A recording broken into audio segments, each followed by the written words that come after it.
오늘 우리가 말씀을 읽으셨는데 그 의미가 제대로 좀 잘 부각이 될는지 모르겠습니다.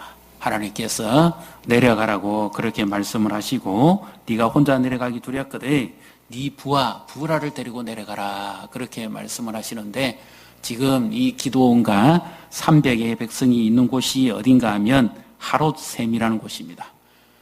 좀 크게 하면은 아마 보일 것 같은데요. 하롯셈 10,000명이 물을 먹고 테스트 받았던 바로 그곳입니다. 그래서 이스라엘 평원 그리고 하롯셈은 위쪽에 있고 그리고 이스라엘 평원 쪽으로 해서 이제 밑으로 저 미디안 군대가 있는 바로 그곳이 나옵니다. 여기가 어디쯤 되는가 하면 이제 한 전쟁을 들려 그러면 머깃도라고 하는 지금의 메기도로입니다. 바로 그 지역입니다. 그래서 위에서부터 내려가는데 오늘 본문에 나오는 말씀처럼 미디안의 군사가 얼마나 많은가 하면 그 낙타가 골짜기는 말이 타고 오기가 힘드니까 낙타가 해변의 모래알같이 많았다 그렇게 말씀하고 있죠. 그런데 이런 상황에 하나님께서 내려가라 그러면 내려갈 수 있습니까? 이게 내려갈 수 있는 상황이 아니죠. 왜냐하면 적진 가까이 갔다가는 봉변을 당할 수 있습니다. 8장에 나옵니다만 이들의 수는 18만 5천 명이나 됩니다. 그러면 이 평지에 어마어마한 숫자입니다. 메뚜기 떼같이 많았다 그랬죠. 그런데 그 진영에 가까이 가서 그들이 하는 말을 들어라 그렇게까지 말씀하시는데 그 가까이 갔다가는 초병에게 걸려가지고 아주 난감한 일을 당할 수도 있고 목숨을 잃을 수도 있습니다. 지금 미디안의 압제에 7년이나 있었는데 이 절체절명의 순간에 한순간 잘못 소리 하나 내서 풀소리나 나무 소리만 바스락 나도 적군이 알아챌 텐데 그 밤에 부하를 데리고 내려가라. 그리고 그 진영에 가까이 가거든 그들이 무슨 말을 하는지 들어보라. 이것은 작전치고는 좀 너무 터무니없는 작전이고 위험한 작전입니다. 내려갈 수가 없지요. 그리고 내려가서는 뭘 보라 말입니까? 13만 5천이어야 되는 그 군대를 보면 두려워서 벌벌 떨지 않겠습니까? 안 그래도 겨우 용기를 내가지고 하나님의 말씀이기 때문에 한번 힘을 한번 합쳐보려고 그러는데 13만 5천 명이나 숫자를 보면 지난번에 말씀드린 것처럼 450대 1입니다. 그거 어떻게 감당하겠습니까? 두려워서 오히려 용기까지 다 잃어버리고 믿음까지 자초되지 않겠습니까? 근데 하나님이 왜 내려가라고 그렇게 말씀하실까요? 도무지 게임도 안 되고 환경적으로도 눌리고 모든 것에 있어서 열악합니다. 그럼에도 불구하고 하나님이 내려가라. 네가 혼자 못 가겠거든. 네 부하를 데리고 내려가봐라. 그리고 그들이 하는 말을 들어봐라. 그러면 네 손이 강해져서 그들을 치게 될 것이다. 그렇게 말씀을 합니다. 왜 하나님이 내려가라고 그렇게 말씀하실까요? 내려갈 수 있는 상황도 못 됩니다. 그 하나님이 구태여 내려가라고 하시는 이유가 있습니다. 한마디로 말씀드리면 기드온의 부족한 부분을 강화시켜 주시기 위해서 그렇습니다. 믿음을 더 북돋게 해주시기 위해서 그렇죠. 이것이 기드온의 이야기만 아니라 오늘 우리의 현실의 삶의 말씀이기도 합니다. 하나님이 우리에게 도무지 이성적으로도 우리가 생각해봐도 세상적으로도 이해가 안 됩니다. 그런데 하나님께서 왜 굳이 내려가라고 그렇게 말씀을 하십니까? 그 이유가 무엇이겠습니까? 하나님께서는 우리의 부족함을 아시고 우리의 연약함을 담당하시고 우리에게 믿음을 더해 주시는 줄로 믿습니다. 참 이 설명하기가 어렵습니다. 그런데 그렇게 힘들고 두려움 가운데 내려가니까 정말 생각지도 아니한 이런 일이 벌어지는데요. 먼저 하나님께서 여기에 어떤 의도를 가지고 계십니다. 한번 보십시다. 9절을 같이 읽습니다. 그 밤에 여호와께서 기드온에게 이르시되 일어나 진영으로 내려가라. 내가 그것을 내 손에 넘겨주었느니라. 아멘. 넘겨주었다. 이미 그렇게 되도록 두었다 또는 맡겼다 똑같은 의미입니다만은 그런데 여기에 중요한 단어가 있습니다. 일어나라. 이 쿰 또는 우리가 잘 아는 말씀이죠. 예수님이 야이로의 딸이 죽어 있는 데 가서 손을 잡고 달리다 굼 일어나라 소녀야. 그러니까 일어났지요. 이게 굼 일어나라. 죽은 것을 다시 이렇게 세우는 그런 의미입니다. 그 다음에 잃어버린 것을 다시 정위치로 회복시키는 것을 말하는 말씀입니다. 지금 기드온에게 전쟁하러 가기 전에 기드온이 반드시 되찾아야 될 것이 하나 있습니다. 그 용기만 가지고 되는 것이 아니라 그 믿음이죠. 그래서 하나님께서 이미 네 믿음이 일어선다면, 중요한 말씀입니다. 지금의 너는 아니고 네 믿음이 일어선다면 그것은 네 손에 맡겼다. 바로 이 말씀입니다. 오늘 우리에게 있어서 이 세상이라는 미디안과 같은 싸움에서 우리의 힘으로는 못 이깁니다. 근데 하나님께서 주시는 그 힘을, 그 믿음을 가질 때 우리도 세상을 능히 당당하게 싸워서 승리하게 될 줄로 믿습니다. 죄와 악과 유혹의 싸움에서 우리 힘으로는 못 이깁니다. 하나님이 주시는 그 힘을 받을 때 주께서 우리에게 일어나라, 도무지 일어날 용기조차 없을 때, 주저앉고 싶을 때, 그때 주께서 오셔서 하십니다. 일어나라. 그래서 주께서 우리의 손을 잡아 일으키시고 일어나라. 그리고는 네 손에 맡겼으니까 내려라. 그렇게 말씀을 하시는 거죠. 그래서 일단은 내려가기 전에 먼저 주님의 손이 그를 잡아 일으켰다 하는 것을 우리에게 가르쳐 주시고, 우리도 주의 손을 붙잡고 일어날 때 하나님께서 우리의 약함을 능히 강하게 해주신다는 것을 이 말씀을 통해서 우리에게 가르쳐 주고 있습니다. 그것만 가지고는 도무지 감당이 안 됩니다. 그래서 기드온이 내려가 보니까 자기는 심히 약합니다. 도무지 게임이 안 되겠습니다. 그래서 벌벌벌벌 떱니다. 떠는데 왜 하나님께서 이 약함을 아심에도 불구하고 기드온을 구태여 밑으로 내려가라고 하셨을까요? 우리는 이런 말을 자주 합니다. 우리의 연약함, 부족함 가운데서도 하나님은 도움이 되시고 능력이 되신다, 그렇게 말씀하시는데 그런 부분도 있습니다만은, 그러나 실제로 더 성경적으로 들어가 보면 그 의미보다는 내가 약하기 때문에 하나님이 도우십니다. 내가 강한 자가 되면 하나님이 도우실 필요가 없습니다. 내가 약하니까 하나님이 도우시는 거죠. 그래서 찬양 가사에도 이런 노랫말이 있지 않습니까? 약할 때 강함 대신에 주 나의 모든 것. 내가 약할수록 주는 강하십니다. 고린도후서 12장 9절에도 바울의 고백이기도 하죠. 내가 약할 그때에 곧 주께서 강하시기 때문에. 그래서 내 약함이 곧 은혜고 내가 약해질수록 주님의 은혜가 강하게 나타난다 하는 거죠. 이것을 한번 생각해 봅니다. 여러분은 무엇이 약합니까? 목회를 해보면서 여러 방향으로 많이 생각을 해봅니다. 어떤 사람에게는 배움의 지식이 있습니다. 그런데 하나님께서 그 지식 갖춘 자에게 돈까지 주면은 약해지겠습니까? 절대 약해지지 않습니다. 돈도 있고 지식도 있는데 건강까지 있으면 약해지겠습니까? 약해지지 않습니다. 절대 하나님을 의지할 수가 없습니다. 돈도 있고 지식도 있고 건강한데 또 뭐까지도 잘 되면 약해지겠습니까? 약해질 수가 없죠. 하나님을 찾지 않을 겁니다. 하나님 없이도 살아갈 수 있을 겁니다. 환경적으로 다 갖췄는데요. 그래서 하나님이 어떤 부분에 있어서는 우리를 약하게 합니다. 기드온은 약한 자였습니다. 용사가 결코 아니었습니다. 그는 농부 출신이고 벌목자입니다. 이름 그대로. 그런데도 하나님이 그를 부르십니다. 사용하시는 거죠. 그래서 그 약하며 알면 알수록 두려워 떨게 되는데 하나님께서는 그의 그 약함조차도 믿음으로 바꾸어 주시는 거죠. 그래서 네가 그렇게 연약하니까 내가 너에게 힘이 될 것이고 능력이 될 것이다.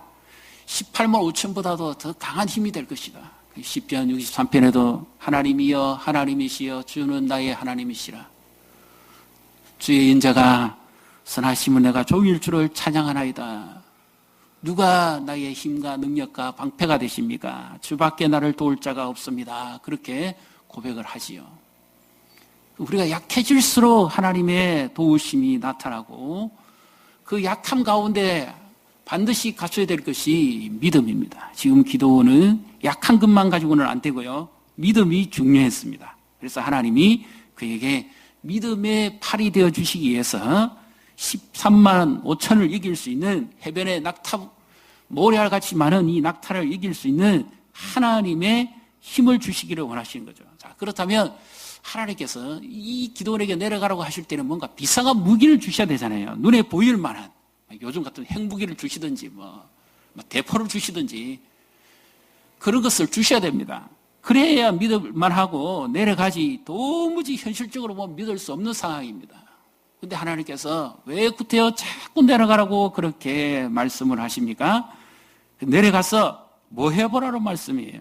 이제 13절로 갑니다. 13절을 같이 읽습니다. 기도원이 그곳에 이른저 어떤 사람이 그의 친구에게 꿈을 말하여 이르기를 보라 내가 한 꿈을 꾸었는데 꿈에 보리떡 한 덩어리가 미디안 진영으로 굴러들어와 한 장막에 이르러 그것을 쳐서 무너뜨려 위쪽으로 엎으니 그 장막이 쓰러지더라. 아멘. 미디안 진영에 가니까 두 초병이 서로 이야기합니다. 그 많고 많은 이야기 중에 이런 이야기 했어야 되죠. 이놈들 오기만 해봐라. 당장에 목을 부러뜨려 놓기도 하든지 우리는 13만 5천 명이 되니까 개미 새끼 한 마리도 못 들어올 것이다. 이런 자신감과 당당함 이런 말을 했었어야 됩니다. 그런데 이 두 초병이 서로 하는 이야기는 자기들의 이야기가 아닙니다. 도무지 상상을 초월한 이야기를 지금 합니다. 그 많고 많은 이야기 가운데 꿈 이야기를 합니다. 그런데 한 보리떡이 굴러 들어와서 미디안 진영에 한 장막을 치니까 그것이 위로 거꾸로 엎어져가지고 다 넘어졌다. 이렇게 지금 해몽까지 하고 있죠. 자, 그러니까 그 친구가 그 말을 했을 때 듣고 있는 한 친구가 야, 그건 아무것도 아니야. 그거는 전쟁을 앞두고 있는데 그런 소리 하지 말고 우리가 믿음으로 싸우면 된다. 이렇게 말했어야 되는데 오히려 전혀 반대의 말하죠. 14절의 이야기를 들어보겠습니다. 같이 읽습니다. 그의 친구가 대답하여 이르되 이는 다른 것이 아니라 이스라엘 사람 요아스의 아들 기드온의 칼이라. 하나님이 미디안과 그 모든 진영을 그의 손에 넘겨주셨느니라 하더라. 아멘. 아니 왜 이 친구가 굳이 많고 많은 말 중에 해몽을 하는데 그것은 하나님께서 기드온에게 미디안 자수를 붙여주셨다. 이 말을 왜 할까요? 그 많고 많은 말 중에 이 말을 합니다. 기드온이 어디에 갈지도 모르지만 하나님께서 어디를 가든지 미디안 사람들이 꿈을 꾸게 해가지고 똑같이 말을 하게 아마 했을 겁니다. 그러니까 기드온이 이 말을 듣고는 다른 데서 용기를 얻은 것이 아니라 그가 믿음의 힘을 얻게 된 배경은 첫째는 하나님께서 넘겨주셨다 하는 이 말씀이죠. 하나님께서 9절에 보면 네가 내려가라. 일어나서 내려가라. 네가 못 가게 했거든. 네 부하 불화를 데리고 내려가라. 내가 이미 미디안을 네 손에 붙였다. 똑같은 말이죠. 기드온이 지금 궁금해하는 것과 미디안 군사가 이야기하는 것이 똑같습니다. 하나님께서 이미 해놓으셨다. 그래서 기드온에게 믿음의 용기를 주시기 위해서 하나님이 이와 같은 말씀을 하시는 거죠. 그래서 우리도 믿음이 연약할 때마다 무엇을 들어야 됩니까? 세상 뉴스를 들어야 됩니까? 무엇을 들어야 됩니까? 하나님의 말씀을 들으시기를 바랍니다. 믿음은 들으면서 나고 듣는 것은 그리스도의 말씀으로 말미암느니라. 로마서 17절에 우리의 믿음이 약해질수록 하나님의 말씀을 듣고 그 말씀에 귀를 기울이고 그 말씀에 반응해야 됩니다. 이성적인 반응을 해가지고는 믿음을 일으킬 수가 없습니다. 내 눈에 보는 것으로 반응을 해가지고는 13만 5천이라고 하는 이 세상이라는 거대한 군사와 싸워서 이길 힘이 없습니다. 그래서 믿음은 이성을 무시하는 것은 아니지만 때로는 이성에 갇혀 있지는 않습니다. 하나님은 초자월적인 하나님이고 초능력적인 하나님이기 때문에 인간 이성으로는 다 하나님을 알 수가 없습니다. 하나님이 하시는 것은. 하나님께서 왜 이렇게 말씀하셨는지 기도원도 처음에는 몰랐습니다. 두려웠습니다. 그러나 하나님께서 하신 말씀대로 이루어지는 것을 보고 그는 분명히 확신을 얻고 용기를 얻었습니다. 우리가 가장 강할 때가 언제입니까? 하나님의 말씀이 내게 확신되어질 때, 이것이 주님께로 말미암았다는 것이 확신되어질 때, 그때 우리는 가장 강한 자가 되는 줄로 믿습니다. 아사왕도 그랬지요. 하나님이여, 강한 자와 약한 자의 싸움에서 도와줄 자는 오직 주밖에 없습니다. 우리는 사람입니다. 우리는 육체입니다. 우리는 아무것도 아닙니다. 그러나 주는 하나님이시니 하나님께서 저들을 이 위기 가운데서 우리를 건져내 달라고 그렇게 기도하지요. 그때 하나님께서 역사하시죠. 우리가 믿는 하나님이 어떤 하나님인가 하는 것을 분명히 알아야만 우리가 믿음을 잃지 않습니다. 그리고 우리가 알고 있는 그냥 전능하신 하나님 그 정도가 아니라 나와 함께 하신 하나님, 내 삶을 이끌어 오신 하나님, 그 하나님을 아는 것이 진정으로 하나님을 아는 것인 줄 믿으시기를 바랍니다. 우리 연약한 가운데 건지신 하나님, 우리의 부족한 가운데 함께 하신 하나님, 우리 인생이 마치 보리떡 같습니다. 오늘 떡 이야기가 나오는데요. 보리떡은 끄끄럽고 먹기가 쉽지가 않습니다.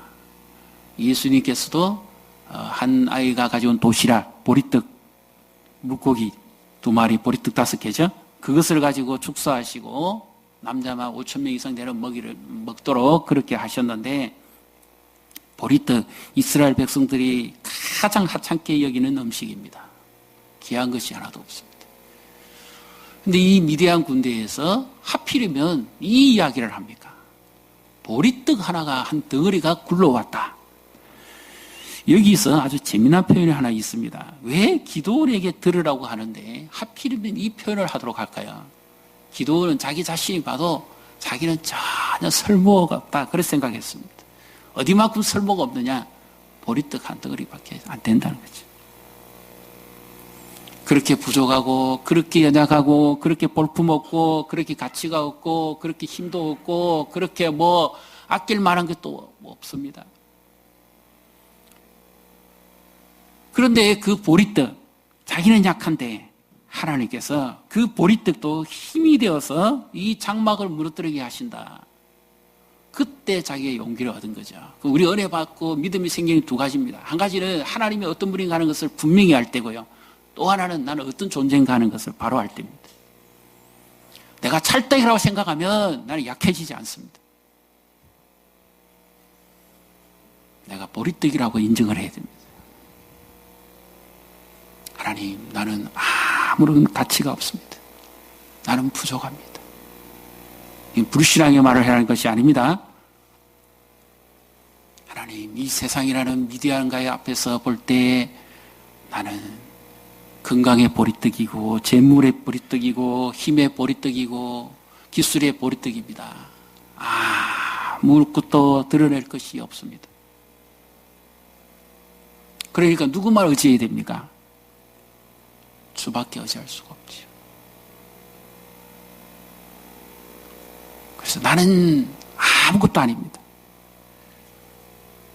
그래서 철저하게 주만 의지하도록 함으로써 하나님께서 이 약해진 믿음을 지금 강하게 해주시죠. 그리고 그의 무너진 자존감일까요? 믿음 안의 자존감도 하나님이 지금 회복시켜 주시기를 원하시는 거죠.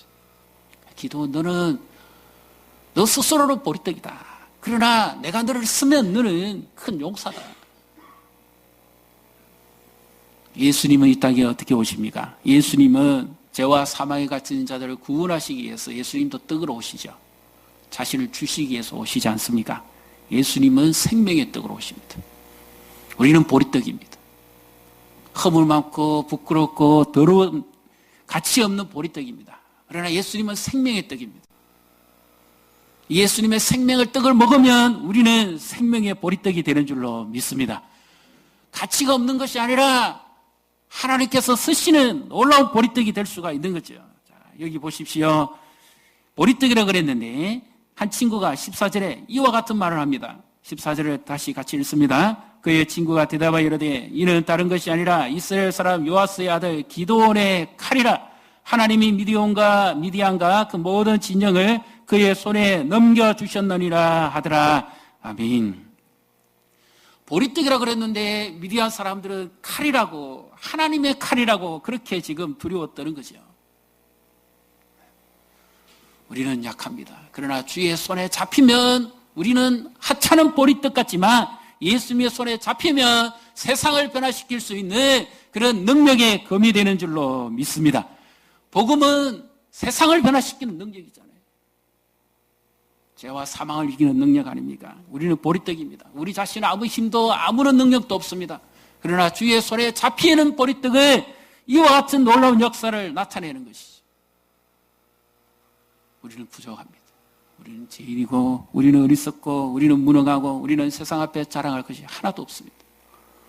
그렇다 할지라도 그 약함 때문에 오히려 주를 의지할 수만 있다면 주님은 우리를 하나님의 금으로, 하나님의 칼로 우리를 사용하신다는 것을 믿으시기를 주님의 이름으로 축복합니다. 오늘 현충일이죠.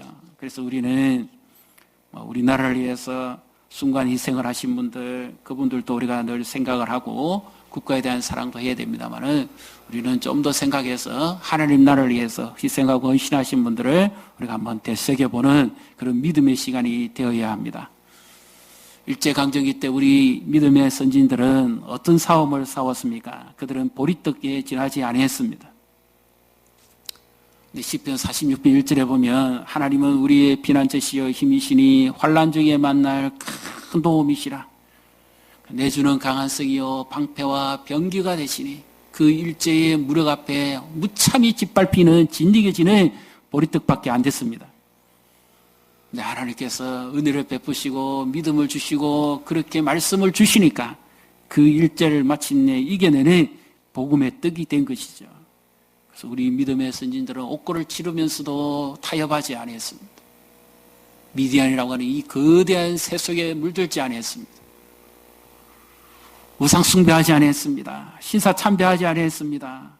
오직 믿음을 지켰습니다. 하나님이 함께 하실 때만 이길 수 있다 하는 것을 분명히 믿고 고백을 했지요. 종교개혁자들도 마찬가지입니다. 자기들은 보리떡이었습니다. 그러나 주께서 붙들어 주시는 놀라운 생명의 역사를 나타낼 수 있었던 거죠. 루트도 쓰셨고 칼빈도 쓰셨습니다. 그들은 다 약한 자들이었습니다. 그러나 하나님의 손에 잡힌 자는 생명의 보리떡입니다. 우리는 부족합니다. 연약합니다. 우리 교회도 부족합니다. 우리나라도 연약합니다. 그러나 주께서 쓰시면 우리도 놀라운 하나님의 도구가 될 줄로 믿습니다. 약하기 때문에 주님을 더 의지할 수 있다면 그 약함 때문에 오히려 주의 강함을 경험하며 살아갈 수가 있는 것이죠. 내게 없는 보리떡은 뭡니까? 나는 무엇의 보리떡입니까? 없는 것 가지고 실망하지 마시고 좋은 것 가지고 주님 앞에 서임을 받으셔야 됩니다. 이것도 없고 저것도 없다 할지라도 주께서 우리에게 주신 것이 있습니다. 나같이 부족하지만 그러나 주님이 서시기 원하는 한 부분이 있습니다. 기도원에게는 무엇이 있었습니까? 사실 아무것도 없었습니다. 두려움밖에 없었습니다. 그런데 하나님은 어떻게 쓰십니까? 기도원이 가지고 있는 그 두려움을 변화시켜가지고 오히려 믿음으로 강하게 만들어주시고 미디안 사람들에게 두려움으로 역사하시죠.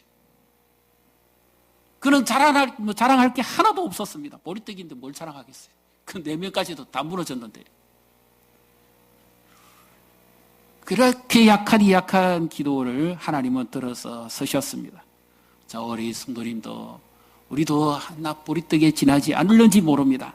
그러나 주의 손에 잡혀서 주를 위해 산다면 하나님 우리에게 놀라운 생명의 역사를, 복음의 역사를, 믿음의 역사를 일으켜 갈 줄로 믿으시기를 주님의 이름으로 축복합니다.